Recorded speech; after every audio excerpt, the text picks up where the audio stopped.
అహింస మెడిటేషన్ ఛానల్కి మీకు స్వాగతం మేడం. మీ పేరు, మీ ఊరు, మీరు ఎక్కడి నుంచి వచ్చారు, మీ ధ్యాన జీవితం, ధ్యాన అనుభవాల్ని అహింస మెడిటేషన్ ఛానల్ ప్రేక్షకులు వివరించవలసిందిగా కోరుకుంటున్నాం మేడం. ఓకే అండి, నా పేరు శ్రీదేవి. మేము కోదాడలో ఉండేవాళ్ళము. మా ఫ్రెండ్ సుధారాణి. ఓకే, నా పేరు శ్రీదేవి. మేము కోదాడలో టీచర్ జాబ్ చేశాను. నా కొలిక్ మా పక్కన ఉండే నైబర్స్ వాళ్ళిద్దరు సిస్టర్స్, వాళ్ళ సాన్నిధ్యంలో నాకు ధ్యానం పరిచయం ఉంది. ఏ ఇయర్లో ధ్యానంలోకి వచ్చారు మేడం మీరు? ఈ ఇయర్ అంటే 19 years బ్యాక్ అండి. 19 సంవత్సరాలు. 19. మా అబ్బాయి యూకేజీ, ఇప్పుడు మా అబ్బాయి బీటెక్ 3rd year. నేను ఫస్ట్ నుంచి చిన్నప్పటి నుంచి శాకాహారిని. నాకు చిన్నప్పటి నుంచి మెడిసిన్ తప్పు, నాన్ వెజ్ తప్పు అనేది ఒక అభిప్రాయం. ఆ అభిప్రాయానికి సరైన దైవశక్తి ఎక్కడుంది, ఇదంతా మన చుట్టూ ఉండేది మాయ, సత్యం ఏంటో తెలుసుకోవాలనే అన్వేషణలో ఉండేదాన్ని.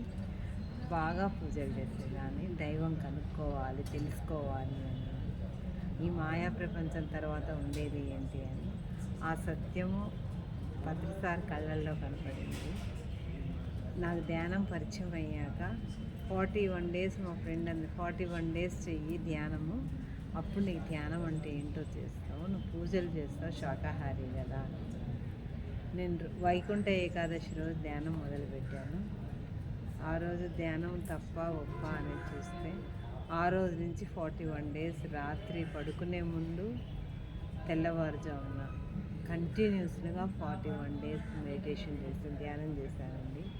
ధ్యానం చేశాక ఎన్నో అద్భుతమైన, ఎంతో అసలు ఎట్లో బాగాలేకుండా ఏదేదో అయిపోతుంది అని అందరూ అన్నీ అనుకున్నా, ఒకసారి పట్టుబడ్డాక దాని అంతేంటో తెలుసుకోవాలనుకున్నాను. రోజుకి ఎంత 3 hours చేశాను. రోజు 3 hours చేస్తారు. 3 hours స్టార్టింగ్లో 41 days చేయమంది మా ఫ్రెండ్. ధ్యానం ఏంటో తెలుసుకో శ్రీదేవి అని. సరే అని రాత్రి పడుకునే ముందు 10 to 12, తెల్లవారుజామున 3 to 5 చేశాను. అలా పట్టు వదలకుండా 41 days అని చెప్పినట్టే చేశాను. చేశాక అద్భుతమైన జ్ఞాన సంపద చేకూరింది నాకు. ఇదేం 3 hours అలా సింగిల్ సిట్టింగ్లో అలా కూర్చోగలిగే వాళ్ళ మీకు అనిపించేదా? కూర్చోలేకపోవడం కానీ, కాళ్ళు లాగడం అలాంటివి? కూర్చున్నాను కానీ తల పగిలిపోయి కళ్ళు చీకటి కమ్మేసి ఎలానా అయిపోయింది. మహా అద్భుతమైన సన్నివేశాలు చూశాను. ఎందుకు ఇలా జరుగుతుంది, ఏది జరిగినా సరే ఓకే, ఇది నా తెలుసుకుంటానని చేశాను. అట్లే గట్టిగా చేశాను. తర్వాత నాకు ఆ 3 months చేశాక మా ఫ్రెండ్ వాళ్ళ ఇంటికి వెళ్ళా. వాళ్ళ నాన్న అప్పుడు పిరమిడ్ పార్టీ తరఫున కూర్చుని నిలబడితే అంత ధ్యాన ప్రచారానికి వెళ్ళినాం మేము. అప్పుడు ఒక ఆంటీ వాళ్ళ ఇంటికి వచ్చి ఒక మంచి సీనియర్ మెడిటేటర్ అన్నారు, ఆ అమ్మాయి చాలా బాగా ధ్యానం చేస్తుంది, ఆ అమ్మాయి చాలా అద్భుతం, గత జన్మ సుకృతం ఆ అమ్మాయిది అని అన్నారు. అలా సార్ని అక్కడే వాళ్ళ ఇంటి దగ్గర చూసాను. అప్పుడు ఎప్పుడైతే సార్ని చూస్తానో సత్యం నాకు ఈ చావైనా బతికైనా ఏది అయినా ప్రతిసారి సత్యం, ప్రతిసారి మాటలే సత్యం. ఎప్పుడైనా మీ చరణాలే నాకు శరణాగతి అన్న అద్భుతమైనదాన్ని. ఒక అన్నమయ్యలాగా అయిపోవాలన్నది నా సంకీర్తన. ఆ అన్నమయ్యకు సరైన గురువు ఎవరు? వెంకటేశ్వర స్వామి అయితే నాకు ప్రతిసారి అలా తన్మయత్వం పొందాలన్నదే నాకు. నేను ఎప్పుడు ఆల్వేస్ ఐఎమ్ వెరీ హెల్తీ. నేను చిన్నప్పటి నుంచి మెడిసిన్ వేసుకోను. మా బాబు కన్సీవ్ అయిన అప్పుడే మెట్లు ఎక్కాను, హాస్పిటల్ మెట్లు. ఇంకెప్పుడు నా చిన్నప్పటి నుంచి కూడా ఏదొచ్చినా వద్దనేదాన్ని. మీకు ధ్యానంలో మీరు రియల్గా స్వానుభవాలు ఏమైనా కొన్ని చెప్తారు? గోల్డ్ ఉన్నాయండి. ఫస్ట్ నా గత జన్మ తెలుసుకున్నాను. గత జన్మలో మహా ఋషినై నేను కూర్చొని ఉన్నాను. మంచి మగవాడిగా ఉన్నాను. అందుకే నేను మగవాడి పనులు కొన్ని చేయగలుగుతాను, గట్టిగా చేయగలుగుతాను. అంటే ఆ స్థితి నేను కూర్చున్నప్పుడు ఆ వేషధారణ నాకు కనపడింది. మళ్ళీ ఇక్కడ మన ఈజిప్ట్ పిరమిడ్లో బ్లాక్ డ్రెస్ వేసుకొని రాళ్ళు మోస్తున్నాను ఆ పిరమిడ్కి. అలా ఇప్పుడు నాకు జన్మనిచ్చిన తల్లిదండ్రులు, నాకు నా తోడ పుట్టిన వాళ్ళంతా గత జన్మలో నాకు ఏంటి, నేను ఎందుకు వీళ్ళకి ఇదయ్యాను అనేది, నా భర్త ఎందుకు ఇక్కడ, అలా కొన్ని కొన్ని తెలుసుకున్నాను. గత జన్మలో అలా నాకు కొన్ని జన్మలు అర్థం, ఒక షిరిడి సాయి జన్మలో మనం ఉన్నాం కాబట్టి మనకు ఎక్సైట్మెంట్ అది చూస్తూ అనేది తెలుసుకున్నాను. అద్భుతమైనవన్నీ. ఏదైనా గుడికి వెళ్ళినప్పుడు మనకి ఎందుకు ఇట్లా అనిపిస్తుంది, ఓహో మనం అప్పుడు జన్మించి ఉన్నాము, ఇట్లా గత జన్మలో మహా అద్భుతంగా తెలుసుకొని ఓహో ఇది సత్యం. ఇంకా అంతవరకు దాన్ని మళ్ళీ ఆ గత జన్మ గురించి మళ్ళీ ఎక్కువ ఎక్సైట్మెంట్ అయింది. నాకు ధ్యానం పరిచయం చేసిన అమ్మాయి వాళ్ళ పేరెంట్స్ గత జన్మలో పేరెంట్స్ అంట, వాళ్ళ ఇంట్లో చాలా సన్నిహితంగా ఉండేదాన్ని. అలా ఇంకా తర్వాత ధ్యానం చేసుకుంటూ ఉండేదాన్ని. ప్రతి నిమిషము ఏది వచ్చినా నాకు ఒకసారి సీరియస్గా బాగా జ్వరం వచ్చిందండి, చాలా సీరియస్గా జ్వరం వచ్చింది.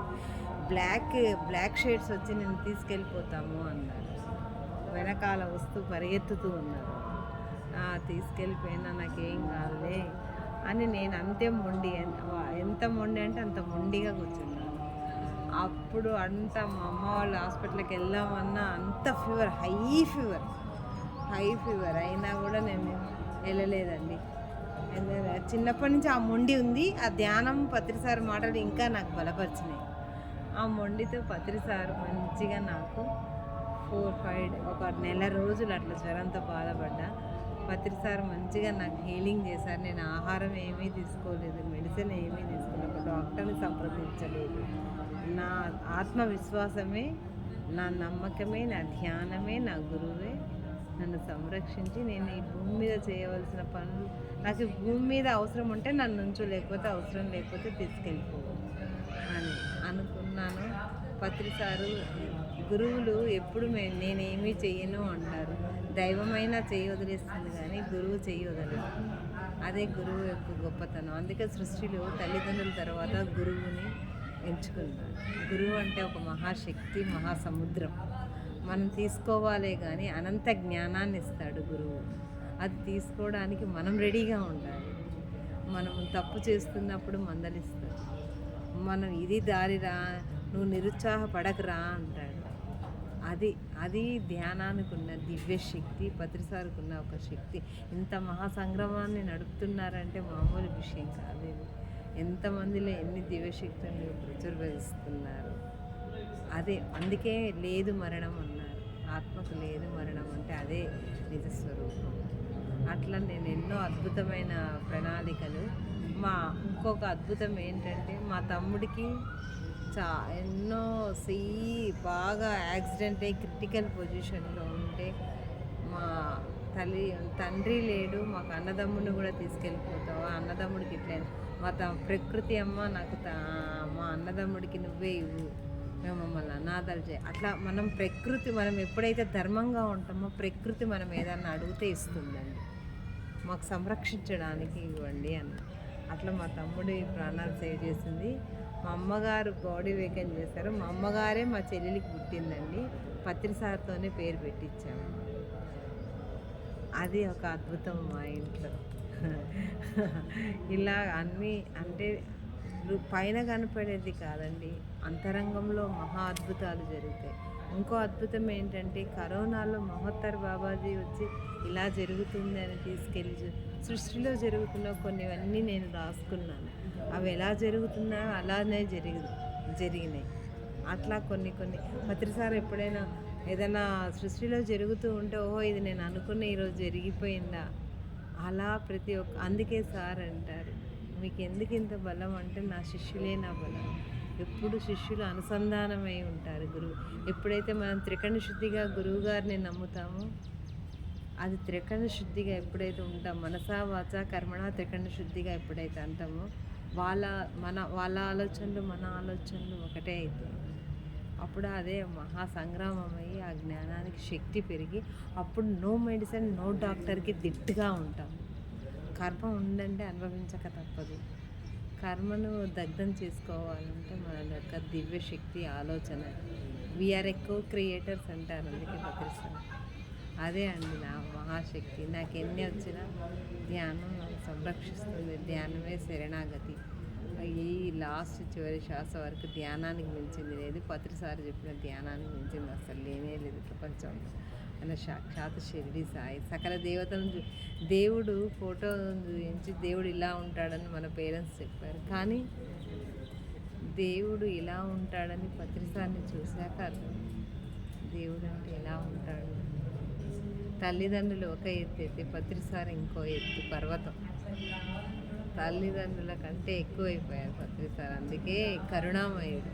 వి గివ్ ద అన్కండిషనల్ లవ్ పత్రిసారి. అది తెలియదు ఎవరికి. ఇవ్వనట్టే ఉంటాడు కానీ బోల్డ్ అంతా ఇచ్చేస్తాడు.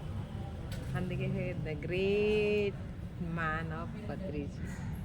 వి ప్రౌడ్ ఆఫ్ అవర్ గురువు పత్రిజీ. థ్యాంక్ యూ అండి. Thank you madam.